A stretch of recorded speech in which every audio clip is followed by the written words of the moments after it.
أعوذ بالله السميع العليم من الشيطان الرجيم بسم الله الرحمن الرحيم الحمد لله وكفى والصلاة والسلام على رسول صلى الله عليه وسلم وعلى آله وأصحابه أجمعين وبعد السلام عليكم ورحمة الله وبركاته. Dear viewer of Salam TV, I want to take this opportunity to thank Allah subhanahu wa ta'ala for giving us yet another opportunity to be among those that are still observing the month of Ramadan. It is indeed a great honor and a privilege for you out there and me who is in the studio here together with my colleague that we are still among those who can be able to fast. Otherwise, there are people whom we started with, the month of Ramadan, and they are no more. Just on Saturday, we buried a doctor, a Muslim doctor, very practicing, but for whatever reason, Allah, who is the compassionate, the merciful, and the always, decided that He had to take him. And there are quite a number. It's just only that I managed to pick out. So it is a ni'mah from Allah subhanahu wa ta'ala that you are still alive and you can be able to fast and make a number of good deeds during this month of Ramadan. May Allah's mercy and peace be descended upon our beloved Prophet Muhammad sallallahu alaihi wasallam. I want once again to welcome you to this Al-Hidayah show on Salam TV, the Monday edition, where we are focusing on Islam and science. And we have been running this series for quite some time, and for whatever reason you could have missed any of those episodes, I want to encourage you to go to our Salam TV YouTube channel and be able to catch up with those series that you were not able to pick live from your TV set. I'm your host for this program, Brother Menya Ayub Kibedi. This evening, it is the 22nd day of Ramadan, 1445, and the 1st of April 2024. We are continuing with our series, and today we are looking at the recommended kind of nutrition during the month of Ramadan. To discuss with me in the studio regarding this topic is Dr. Nachinsige Khadija, who happens to be a senior lecturer at Shambogo University and a head of department for food processing technology. I'm also honored to host you back on this show. Please, it is time for you at least to say some greetings to the viewers, then we can be able to start our program, inshallah. Bismillahirrahmanirrahim. Brothers and sisters in Islam, assalamu alaikum wa rahmatullahi wa barakatuh. Alaikum assalam wa rahmatullahi wa barakatuh. I also want to take this opportunity to condole with the family of Dr. Nkambu Mujib. Dr. Nkambu Mujib was one of those fine scientists specializing in fisheries and aquaculture, and was one of our colleagues at Islamic University in Uganda. And for us as Faculty of Science, we indeed lost a great scientist. We pray to Allah to pardon all the shortcomings of Dr. Mujib and welcome him into the obed of those he is pleased with their souls, and also give solace to his family. Inna Ilahi wa inna Ilaihi Raji'un. We pray that Allah forgives our brother.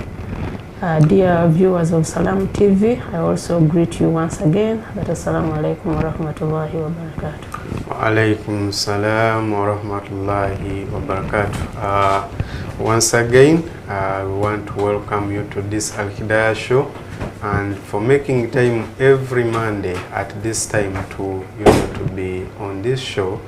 Thank you so much.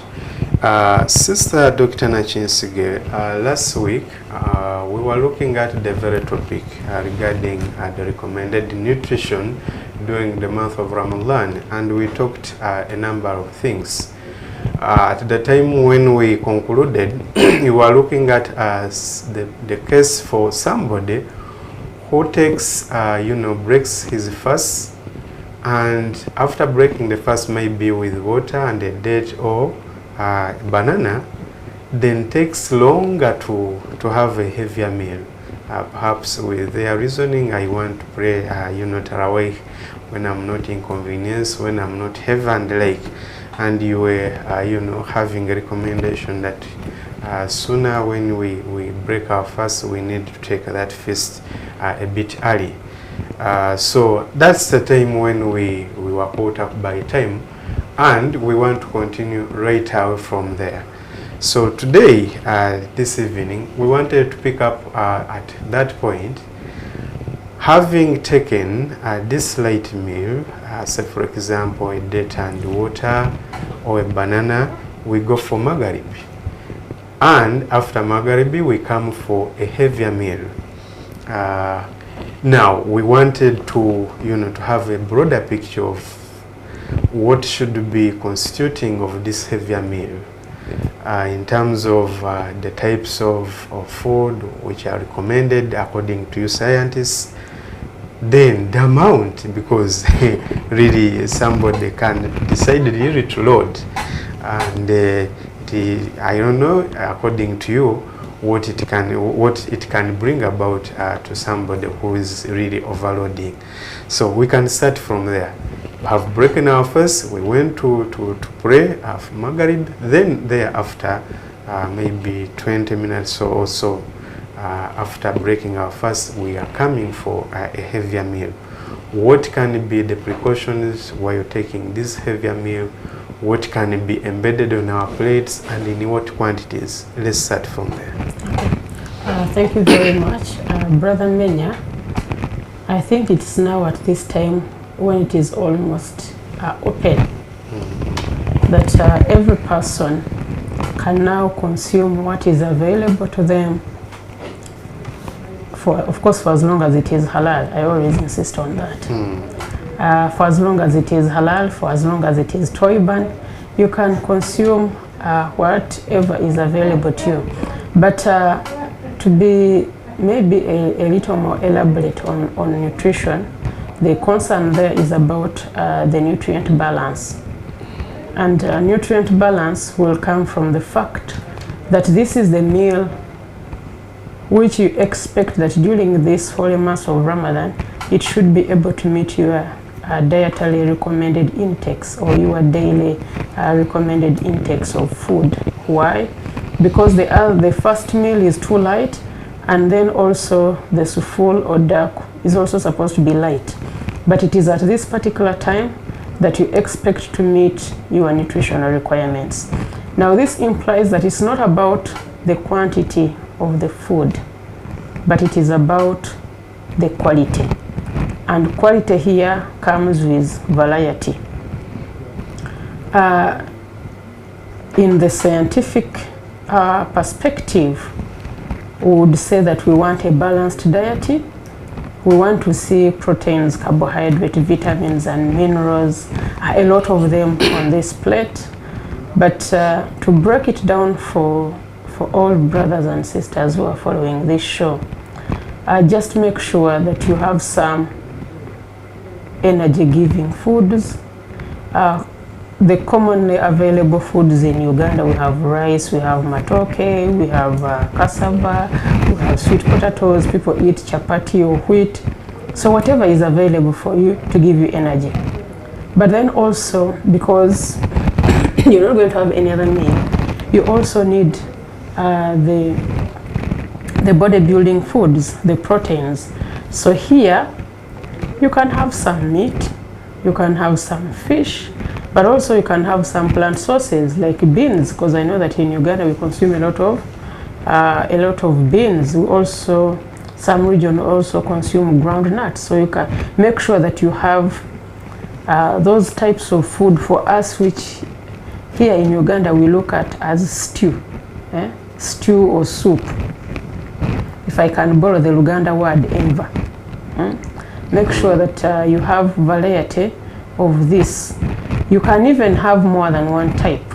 You can have the animal type because they are always high in proteins. They are nutrient dense compared to the plant sources, but you can also make a balance. And then for the brothers and sisters who don't eat animal protein, those who don't eat meat, find they don't eat meat, they don't eat chicken, they don't eat fish. Remember that you are fasting and therefore the body is using its reserves. So it's very important that you have numerous sources of plant proteins. You can have beans, you can have ground nuts, you can include soy, peas. Make sure that there is a very good balance of these. And once you have those, then it is also very important that you have the vitamins. Now, normally vitamins come from fruits and vegetables, but traditionally people have known vitamins to come from veggies, leafy green vegetables. So have some nakati, some dodo, buga, which naturally will grow in our compounds. Spinach, skuma, those green leafy vegetables. One, they provide fiber, which is very important for bowel movement. Bowel movement means the way the food moves within the GIT. Remember that you're fasting for long periods, so the GIT takes long time without food. Now, if you bring too much food with limited fiber, then it implies that you're going to have constipation. You're going to have a stool that is very thick and hard and not easy to pass out. And constipation is another topic. It also has its own challenges. But once you have a lot of fiber, and by fiber we can pick this fiber from whole nuts, whole cereals, you can have the leafy vegetables, you can as well as also have some fruits. Now this will give you a very good nutritional balance. And remember that other than food, there are also what we call bioactive compounds. These are components which are found in food, which are not necessarily nutrients, but are very important for health. And a multiplicity of this is found in fruits and vegetables. So it's very important that on that heavy meal, which you're going to have at that particular time, you have some veggies, you have some fruits. And also at this meal, it is very important that you have a drink, such that you hydrate the body. Remember, it is less likely that when you break your fast, you can drink more than a glass of water. Just before Maghrib, it is hard. You maybe take 1 glass. But at this next one meal, take as much food as you can for as long as you don't overeat. Drink as much as you can. And by the way, this is the best time for drinking too much, because if you drink shortly before going to bed, it implies that you're going to have to wake up so many times, which is inconveniencing. Remember, you have to wake up for tahajjud, you have to wake up for sahur or dark. So it is best that at this meal you eat, balance your diet, and you also drink such that your body is hydrated. Maybe last time we said, what shouldn't you take? Yes, at this time, the don'ts are limited for as long as you have a well-balanced meal. Because you say that when you're breaking your fast, don't begin with foods which are so rich in acid, like the citruses. Lemon, the citruses, the lemon, the oranges. But don't have ginger, because those ones have a high concentration of acid. But at this meal, after you have consumed your major courses, you can have them as the last course, because you need them because of their importance, but you didn't want to put them on an empty stomach. Now this time that you're heavy, you can also have them. Then the other maybe recommendation which I can make is that don't have this meal just at once, because it is buffet. You eat too much. You can also decide to break it into 2. Before you go for Taraweh, you can have something, make sure that you're full, you have the energy to go for Taraweh and stand for hours. Then when you return from Taraweh, you can also have a top up. It is encouraged, and more so if it is drinking. Make sure that you drink a lot, and then you give there an allowance of around 3 hours before you go to bed. So it implies that the body has enough time to digest the food that you have consumed. You have enough energy reserves to take you through the night and also to take you through the next day, because as we shall see, sahur or dark should be a very light meal also. Yes, Dr. Lenshinsuke, you were explaining there, and you were overemphasizing, or I can say, emphasizing the issue of having a balanced diet. Yes, in ideal terms, but with what you see in Uganda, I know you have spent, quite some time out of this country, and you could have missed, some of the challenges that we are facing here. Many people are not able to have a decent meal in the context of being balanced, the way you have put it, having all those components. So one major question that should be looming in our heads: is there any kind of compensatory way if I don't have any means to have the balanced diet? What can I do? Is there any kind of remedial that I can have? That is one. Thereafter, I'll be asking you some question to do with this kind of mixture, because back in the days when I was still young, I know what it could bring about. But first, is there any kind of compensatory way to have a balanced diet even when my income is that low and I'm not able to, to buy the fruits, the nakati, all that I need for a balanced meal? Let me maybe start by giving an example of a person who lives in a village. I grew up in a village, and you find that in the village, they grow their own sweet potatoes, they grow their own cassava, they grow their own matoke. Now these days, even villages have turned into towns, because all the strong, energetic youth who are supposed to be involved in food production are now coming to the cities to drive border actually and in do the other villages jobs. When you are going there, you go with food. Yes, unlike in the past when there used to be plenty of food. Now, what is available? A carbohydrate, any starchy food, can be cassava, can be posho, but make sure that once you have this posho, which is the carbohydrate, you have some stew. Don't take posho and salt only. At least have posho, and then on top of posho have some beans, have some ground nut. And when you are cooking, you may not have the meat to add, but at least make sure that you have covered the carbohydrate or the energy sources in the posho or in the sweet potatoes. Then you have the stew. Like in Usoga, they say when you have the mboli, you also have the maido, to make sure that there is that balance of carbohydrate source, and then and then a protein source. Now, following that, if you want to have a further balanced meal, our forefathers here in Uganda used to say envendiwe. Those vegetables, you don't need to go to the market to go and buy, maybe if you cannot afford, but at least pick a few eggplants, ntula, and you add in the stew. That is a vegetable. Pick a few pieces of cabbage and add.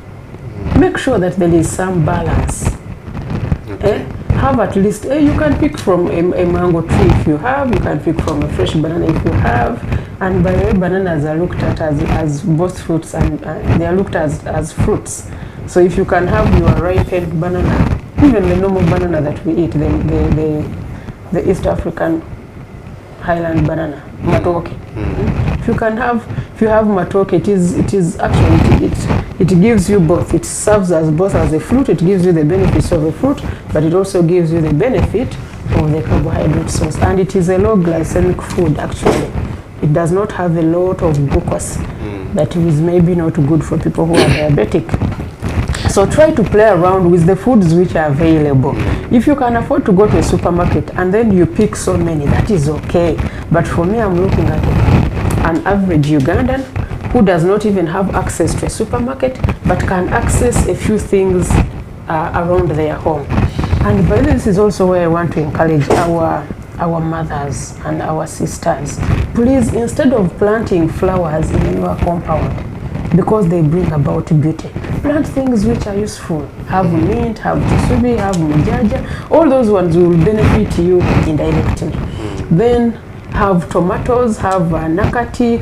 None of these things can grow without you spraying them, with minimal input from you, but they are beneficial to you in terms of nutrients. Then once in a while, if you can rear one chicken and you pick an egg, you only need 2 eggs in a week, and you're good to go in order to meet your energy balance. Okay, thank you, Doctor, for that. Now, I get to a question to do with this mixture that I'm hearing here. You know, back in the days when we were growing up, whatever thing that they eat for somebody, during the day, you sample and you keep. So at the time of breaking the fast, you really a good variety, and then you have jackfruit, you have mberenge, you have quite a number. So in the end, you have like over 10 varieties. Now the problem comes when you overmix. And now, for people who don't have international stomachs, you get problems. You know, you get a lot of gastric, sensations, and it becomes a nasty kind of experience. Now, how do you advise against this kind of situation? Because it is a reality for people who have access to those varieties. It happens, especially to the young ones. Maybe for the aged, they can control, but even then, there are people who overmix, and there are certain things, once you mix A and B, naturally you have a problem. So we want to get a kind of scientific guidance on that. Okay, let's begin from the very last statement. That for some people, their stomachs cannot tolerate mixing maybe certain varieties of food. I know people, and some people do not mix sweet potatoes and peanuts. Others don't mix milk and fish for different reasons. Others, when they eat avocado and maybe something else, they have a running stomach. You see, you know your history. Even before Ramadan begins, you know what works best for you. So when Ramadan comes, don't go beyond what works for you. Use your normal food combinations that you have been using. And also during Ramadan, try to avoid, consuming something which you have never consumed in your life. But you look at it, you are excited, you also want to, yes, I've been called it for iftar. You called for an iftar dinner, and you find too many varieties of food, and you want to taste each and every one of them. You don't know how your body will react towards this. You even don't know whether some of the components which are in the different dishes, maybe you're allergic to them. So please pick what you're familiar with. Then after Ramadan, you can try to now test the new varieties. That is one way. But also the other way. If you consume small quantities of these 10 varieties which we've talked about, but you just have a spoon, you're not going to have an effect. But the problem is when you eat, a plate full of jackfruit, as though you're only going to have jackfruit. Then you add another plate full of sugar cane. Then you add another plate full of matoke. Then you add another plate full. It becomes too much. I want to remember that in the past, what the people here in Central used to call futar was actually a balanced meal. They would get banana, add some Irish potato, add some cassava, add some meat, add some vegetables, add peanuts and beans, fish in the same dish. Oh, that thing is still available. Not in Sonda ya Haji. No, in one saucepan they are cooking. It is katogo, futar, that has all those varieties. I think the people on the lake shores still have that. They call it chibero. There. They put everything. And our sisters and brothers from West Africa, they have what they call jollof. The word jollof is our equivalent of katogo. So you add everything in that mixture. If you added everything in that one mixture, and then you just eat the quantity that is enough for you, you already had an adequate diet. But maybe those are no longer, they are no longer available. Thank you so much, Dr. Adija, for that kind of insight. With that note, we shall have to go off a short commercial break, and when we return, we'll pick right out from there, inshallah. So don't go. Eno ye Salam TV. Every day I wake up smiling. On Ross Farm, I sleep like a queen. It's a new day, new dreams. Ross Farm, you turned my life around. My mama's it is county farm and durable.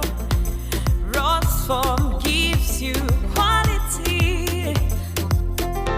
You're welcome to the Rose Farm family, where you find every mattress you've ever thought about. Rose Farm, a world of beautiful dreams.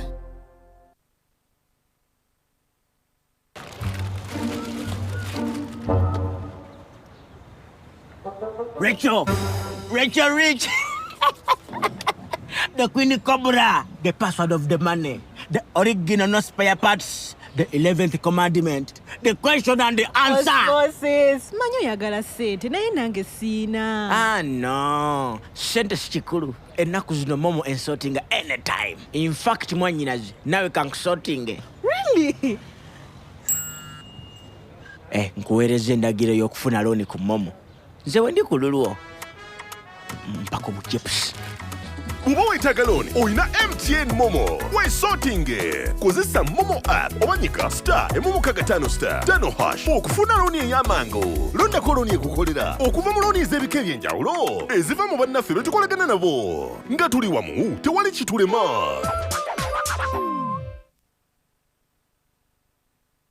Tukwaniriza kutuweereza Agents Limited wano mu Kikubo Line ku Malaika Building shop number 55 paka 57. Lino ly'edduuka lya wholesale w'osuubula byonna by'oyagala ku miwendo emitono ddala. Tulina ebika by'emmere bingi kussa n'eri mu mikebe eby'okukozesa ewaka naawe si kinnoomu. Ebyokunywa byo bingi tomalaawo n'ebintu ebirala bingi nnyo. Tokyalireko osuubule naffe ne woba oyagala kuleetera w'oli tukuweereza. Kale tukubireko noti 782 24 mwenda noti 6 oba noti 7 noti 6 noti 1 noti 4 7. Tuweereza Agents Limited. Suubula naffe.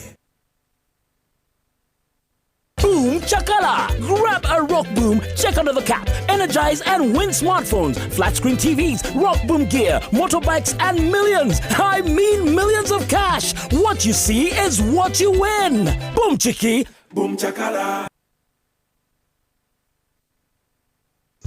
Tata Jona.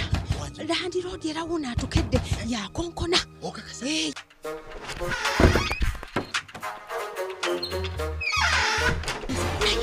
Tusawo kubeera mu dduka lwaki tetugenda mu Infotrust Property Consultancy ne tutandika mpola. Infotrust Property Consultancy balina ettaka ku nguudo zonna n'ebibuga byonna era nga poloti zaabwe zitandikira ku miliyoni 3.5 ezitali za kyapa so nga ate ez'ekyapa zitandikira ku miliyoni 12 era bakkiriza n'enkola eya kibanja mpola. Infotrust basangibwa Kamwokya Kira Road poloti 87 nga wakava ku Rubis Petrol Station. Essimu noti 7 noti 9 98 19 37 oba 0774 3 23 noti 5. Infotrust for the humble beginners.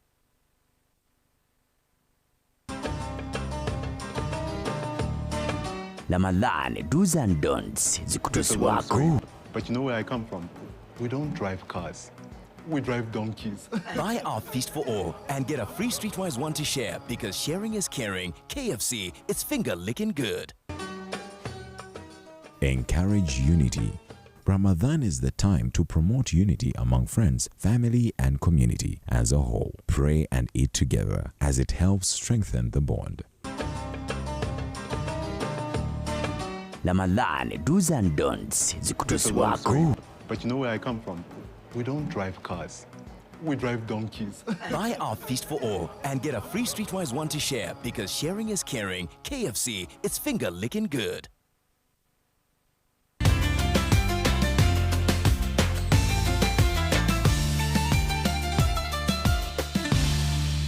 Okutusibwako kugumya amagumba vitamin A okulaba obulungi ate n'ekirala muwoomu nnyo. Nkuyambye ntya nnyabo? Kwe kusalawo okutuufu lw'obulungi bw'omwana wo. Blue Band.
Ebadde kutuusibwako kugumya amagumba vitamin A okulaba obulungi ate n'ekirala muwoomu nnyo.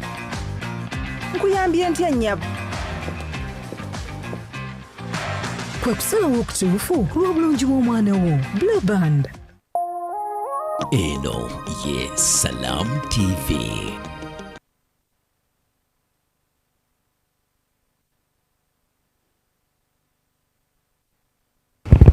Assalamu alaikum wa rahmatullahi wa barakatuh. Dear viewer, once again I want to welcome you back to this Al-Hidayah show, the Monday edition, where we are looking at Islam and science. Just for the new viewers who are joining this Salam TV, I just wanted to re-echo that we have run this series for a number of months now. You could have missed quite a number of content that could be beneficial to you, and the way you can catch up with them is by going to our YouTube channel and be able to listen in and can be able to catch up with whatever you could have missed for the previous episodes. This evening in the studio is Sister Dr. Nachinsige Hadija, with me Brother Menya Ayub Kibedi, and we are talking about the recommended nutrition during the month of Ramadan. At the time when we went for a short commercial break, we were talking about what to eat during the heavy feast, which is at iftar. So we're talking about the nitty-gritty of those things, what to avoid and all of that. Now, I wanted us to turn in this second half of the hour to what we can eat, scientifically, what could be the recommendation to eat during sahur, what we commonly call here as dako, because we usually have the anticipation, which is also true, that we are going to have 13 or 14 hours when we are not having any kind of eat or drink, and sometimes we are people who are engaging in very heavy work and things like those. So all that in the context, of course, whoever is doing whatever they are doing, it can predetermine what they are going to take at sahur. Now, one question that I should ask: what should be the recommended diet during sahur? That is one. Then two, at what time? Because there are people who, when they go to bed, they don't want any kind of interruption until Fajr. But we know, as it has been commanded by Prophet Sallallahu Alaihi Wasallam, that we need to take dab, or even if it is a sip of water. So at what time is it recommended to have this sahur? Then two, when we are taking the sahur, what should be our diet ideally? Okay. Thank you very much. You see, the balancing of the diet should have come at dinner time. And for sahur, the reason as to why we take it is actually because it is a sunnah.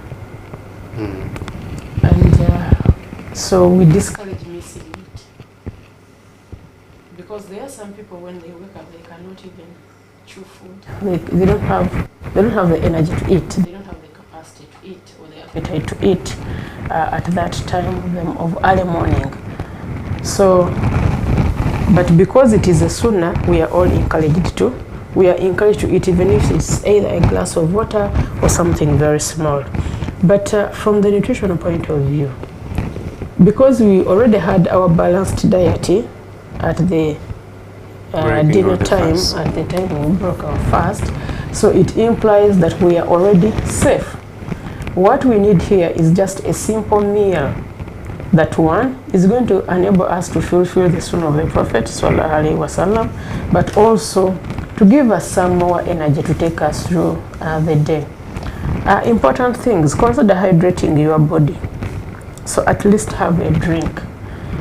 Majority of our people here consume chapatis, especially in the cities. They consume chapati. So do not wake up and take that chapati alone.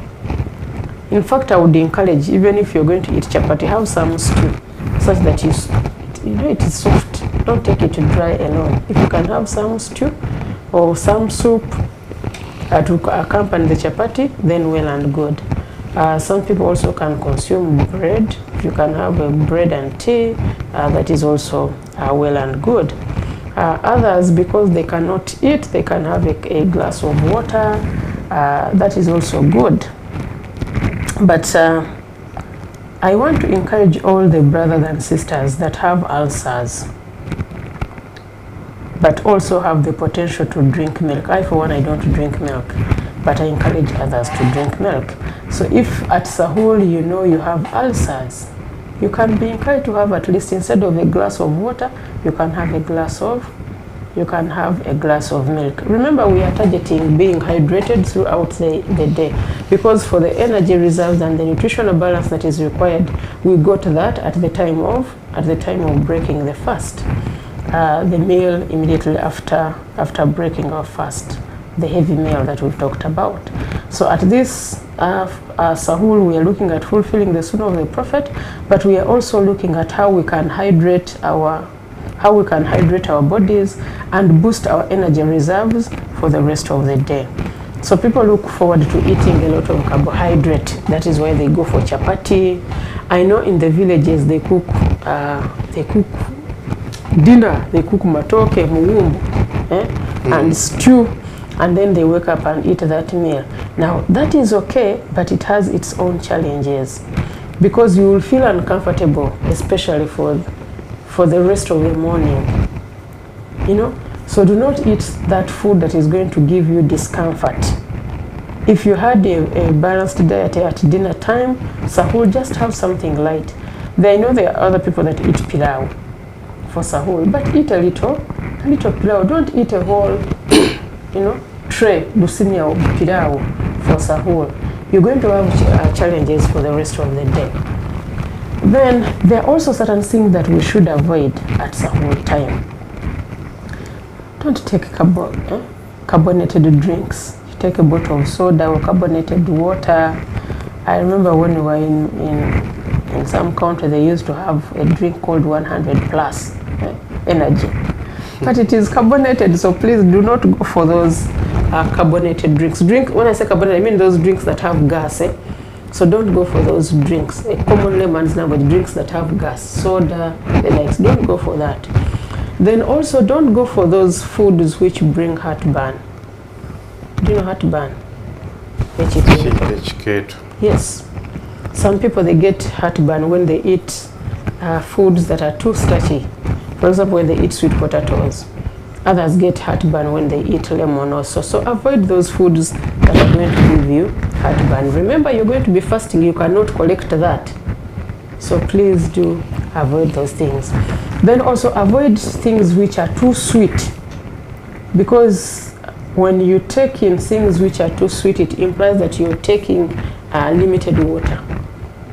Because even the water that you're taking is already, I don't want to get into chemistry, but water is a solvent. So when you bring other solute, sugar, salt, and it is too much, the available water is limited. Yet you want the body to be hydrated. You want the body to be hydrated. So at least take a drink that has less sugar. Then there are also some people that come from regions where every meal has sugar. If it is chapati, it has sugar. If it is porridge, it has a lot of sugar. Even the stew itself, where for us we add salt, for them they add sugar. They add sugar. So please avoid too much sugar, because it is going to cause dehydration. You know, your body is not going to be hydrated for the rest of the day. Then also don't consume those foods which are not easy for you to digest. Eat something that can be easily digested. Yes. And also avoid too much acid. Foods which are acidic. Remember that we said that let those things which are rich in acid be consumed during the heavy dinner. And at sahur and at beginning of the fast, those acidic foods should be limited. By the way, even if you do not have ulcers, please try to follow this recommendation, because it could be one of those things that will lead you to ulcers. And you know, getting ulcers does not happen in one day. It happens over time. So since this could be one of those, you know, risk factors for getting ulcers, please don't consume acidic foods at iftar, at sahur or dak. For example, if you're going to choose taking juice, don't take lemon, don't take orange, even passion fruit don't take. At least take water. It is far better. Actually, water is better than juice at sahur time. These juices were very good at the time when we are breaking our fast. And remember, you can't consume too much. So if you just put and it is acid that you put in your stomach, and you're going to have the whole day without food, this acid is going to start burning the lining of your GIT, and you'll get ulcers in the end. So to prevent that, please do avoid acidic foods. So we have said eat something light which can be easily avoided. Avoid foods that cause you heartburn. Avoid foods that are too acidic. Avoid foods which are too salty. Avoid foods which are too sugary. Additionally, also avoid too much fat. Don't eat too fatty foods at the point of dak or sahur. Those fatty foods should have been taken at the dinner after breaking the fast, but not at sahur time. And we said, important consideration, make sure that you drink. If you can drink milk, well and good. If you can't do milk, at least some water. Or if you can take juice, then let it be from those sources which are not acidic. You're talking about having a light meal during sahur. Here in Uganda, predominantly people who are in Uganda, from the statistics that we get from UBOS, you know, majority, which is around 70 or so %, are engaged in agriculture, which is some kind of activity that requires a lot of energy. But beyond those that are even in town, there are people who are doing also very heavy work. People who are on sites, construction sites, people who are heavy lifters in the markets and like, and really you find that almost 85 to 90% of the population of Ugandans are doing very heavy work. So try to put a balance between having a light meal, and this person doesn't want to break the fast, will have to continue doing the work has been doing in the previous time when he's not fasting, but is having a light meal. How can I have a balance at this point? Okay, thank you very much. People who are physically active, who are involved in a lot of physical activity, and you're looking at farmers, it's very good you've talked about people who are involved in agriculture, since I'm also a farmer. Yes, in the morning, if it is a weekend, I also first go to the farm and do some farm work before I do other things. You see, for you are saying that people who are doing in agriculture are doing it, but I can assure you that the person who does the heaviest work in the day is a woman. Find the woman is breastfeeding, this woman is doing housework, she has to mop the house, she has to cook for the iftar that we are talking about. So all that is physical activity, and it needs a lot of energy. But you see, energy comes from anything carbohydrate. So for fear of not having enough energy, and you need energy, and you need a lot of energy, at Sahur time, eat something light. We've said people eat chapati. Already that is a source of energy. But also don't eat too much chapati that is going to give you discomfort in the morning. Just what is adequate. Even bread, even rice, just eat what is adequate. And for breastfeeding mothers, you're going to breastfeed the whole day. You see, even Islam encourages us that if you feel you do not have the capacity to breastfeed the child and fast as well, you should break your fast, but you need to repay. But because of the benefits that come along with fasting, our lactating mothers also want to go ahead and fast. Now you realize that for a breastfeeding mother, on top of meeting her only energy and nutritional requirements, she's also meeting the nutritional requirements of another person, this baby. So it implies this one needs a very well balanced dieting. So if you are a breastfeeding mother and you know that maybe for you take porridge as a source of hydration in order for you to be able to drink and breastfeed the baby, so at Sahur time you also take a cup of porridge such that you prepare for this. By the way, porridges or cereals, what we call cereals, porridges, obuji, obsera, those terms. They are one of those foods that have been known to give you energy, but also hydrate the body, because they have water in them, but also have the other carbohydrate part that is able to give you porridge. And I know that our people here are not used to having porridge for Sahur, but it is one of those things which are recommended. It is low in sugar, low in salt, low in all fat, low in acid, low in what, but high in energy, and it is also hydrating. So if you can have a cup of porridge, well and good.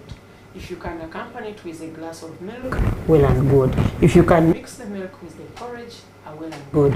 But if you can have your chapati and maybe have a glass of milk or water, or at least a juice that is not acidic, and then well and good. But consider two things: that you need energy, you need hydration for the rest of the body. What people say that I don't want to get hungry, you will definitely get hungry. But Allah has a way of shielding you that you do not feel the hunger, because food cannot remain in your stomach for over 8 hours, and fasting normally goes beyond the 8 hours. So definitely the digestion will be complete before you break your fast. But what is important is that you know the do's and don'ts and what you want to look out for, such that you can benefit from fasting, but you also remain healthy, and you benefit health-wise from your fasting period. Well, thank you, Doctor. I just wanted to conclude this program with something that is pertinent. Now that we are in the last 10 days of Ramadan, we are eyeing Eid. So that means we should be looking at what to eat during that day of Eid. I'm having like around 1.5 minutes, at most 2. So in kind of itemizing what can be considered as a best meal, a best kind of nutrition when we are going for Eid in a minute or 1.5. Okay, thank you very much. Now that the stomach has not been used to eating all day, it is the first time you are eating. So what I would discourage is having a very heavy meal at lunchtime. But of course, we know that we are encouraged to eat something before we go for Eid, because this is Eid al-Fitr. We are allowed to eat. So take something light. Even when you come back from the Eid prayer, don't wait for the dinner, which is a buffet with everything. Have something light as you wait for the heavy meal. Then you go for the heavy meal, and then after it, in the evening, have something light to accompany the dinner, but don't have 2 heavy meals in one day. You will break your system. Very many people don't sleep on the night of Eid. So to avoid that, please just, you can have all the good things that you want to consume, but just break them. Don't have them at once. Having 5 meals on Eid day is okay, for as long as maybe you start with, now enjoy all the meat. After 3 hours, enjoy all the fish. After 3 hours, enjoy the pizza. After another hours, but don't have all of them such that you eat and then your GIT gets a problem. MashaAllah, barakallahu fikum. There is something that I have 20 seconds. I wanted you to give me what causes, because at times when people we are fasting, at times it reaches maybe around 4 or so, and somebody feels some imbalance. Somebody cannot be able to balance well. Either because for the medics will say the sugar levels have gone low, things like that. And what causes this, and how can I avoid it? In your parting shots. 2 things that cause this. One is because now the body is not having energy. But if we have balanced our meals also, as we have talked about, at least there will be some energy. Please make sure that you have a balanced diet. Then the other cause is anemia. What is anemia in Uganda? Kamunguluzi. You feel dizzy. So to avoid this, on all your meals, at least have a source of iron, such that you have an iron reserves. And if you are fasting but you are also sick, you should even double your iron intake. If you are fasting but also breastfeeding, you should also double your iron intake. If you are fasting but also physically active, involved in work that involves a lot of, a lot of energy and a lot of physical activity, your limbs are active also, then you also need to make sure that you, on top of energy, you also have iron. Which foods give us iron? You can get iron from animal proteins, from meat, from liver, but also from the plant sources. Dark green vegetables. Dark green vegetables are a good source of iron. Avocado is a good source of iron. Even dates, they are also a good source of iron. So please, and the beans, the lentils, especially with their seed coat on, they are a very good source of iron. And the maize, by the way, is a good source of iron if you don't remove the seed coat.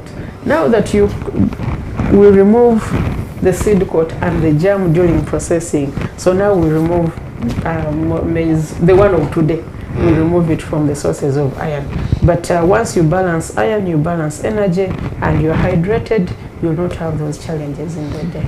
Thank you so much, Dr. Sistana Chinsige, for giving us those insights. I think it has been quite a wonderful program for you to be able to know what you should be consuming during Ramadan and what you should be consuming when it comes to Eid. I think for those of you who have been glued to this program ever since we started this series regarding Ramadan, you should have benefited a lot from them.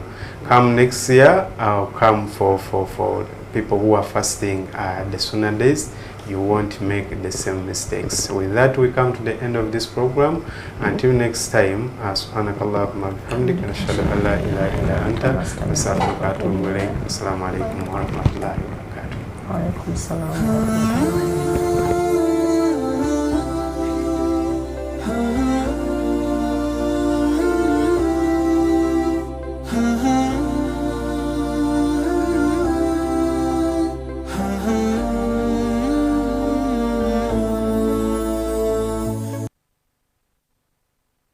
Adhan ngekutuswako. Hotel Africana. Come as a guest and leave as a friend.